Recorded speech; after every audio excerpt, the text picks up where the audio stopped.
Welcome back to Narrations, the channel where we take you deep into the stories of unforgettable films, scene by scene, moment by moment. If you're new here, hit subscribe and join us as we bring cinema's greatest dramas and thrillers to life. Today, we're diving into a powerful, true story drama about courage, corruption, and the cost of telling the truth. Michael Mann's The Insider, 1999. The film opens with Lowell Bergman, played by Al Pacino, a producer for CBS's legendary program 60 Minutes. Bergman is sharp, passionate, and relentless in his pursuit of hard-hitting stories. He thrives on uncovering the truth, no matter how dangerous or difficult.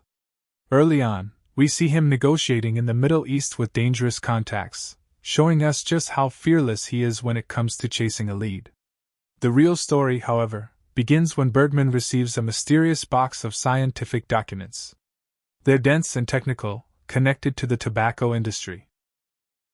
Unsure how to interpret them, Bergman seeks the help of Jeffrey Wigand, a former executive at Brown & Williamson, one of the largest tobacco companies. Wigand, played with incredible depth by Russell Crowe, is a man under immense pressure.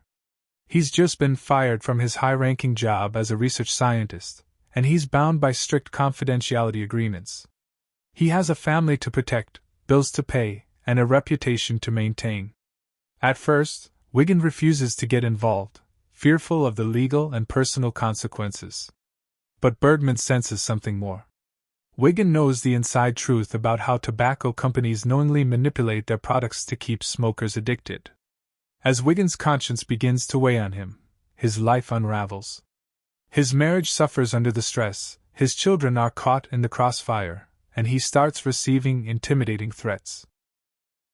Phone calls, surveillance, and even sinister messages make it clear that the tobacco industry will go to any lengths to silence him. The weight of isolation and fear pushes Wigand to the brink, yet Bergman keeps pushing, offering support, and convincing him that speaking out could save millions of lives. Eventually, Wigand agrees to go on camera. But it's not as simple as that.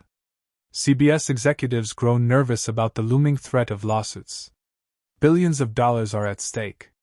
Their lawyers argue that airing Wigand's testimony could lead to devastating financial consequences for the network. Suddenly, the story of exposing big tobacco becomes entangled with corporate politics and media control.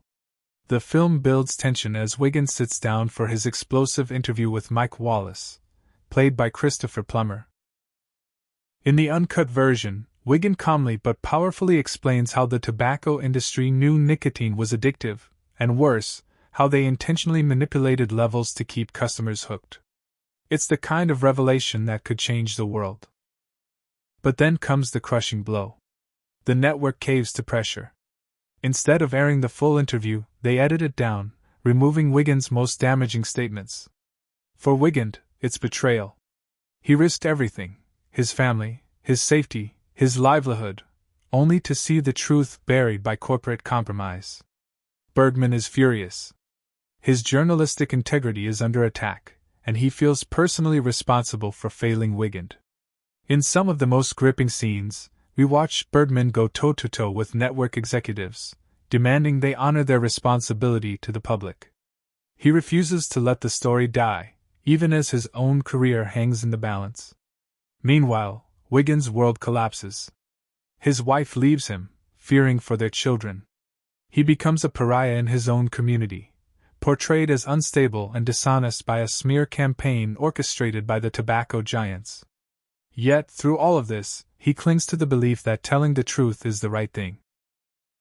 The climax of the film comes when Bergman refuses to accept defeat.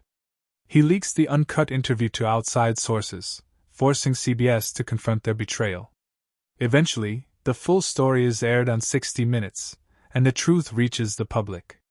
Though Wigand's life will never be the same, his testimony helps spark major lawsuits against the tobacco industry, leading to historic settlements and a reckoning for corporate deception. The Insider closes not with triumph, but with a quiet recognition of the cost of courage. Wigand loses his marriage, his career, and his peace of mind. Bergman walks away from CBS, disillusioned with the compromises of corporate media. But together, they expose a truth that changes public health forever. Michael Mann crafts the story not like a traditional thriller, but with the intensity of one. Every conversation crackles with tension, every choice feels monumental, and every moment reminds us how fragile truth can be when weighed against money and power. The Insider is about more than tobacco. It's about what it means to stand up for what's right when the entire world seems determined to silence you. It's a portrait of integrity, sacrifice, and the personal cost of changing history. If you enjoyed this narration, you'll want to see the full movie. It's a powerful, emotional, and deeply relevant film that still resonates today. If you like investigative dramas, courtroom battles, or stories about real-life whistleblowers, The Insider is a must-watch. Thanks for watching Narrations. Don't forget to like, share, and subscribe for more detailed storytelling of cinema's greatest films. And as always, if you love the story, go watch the movie.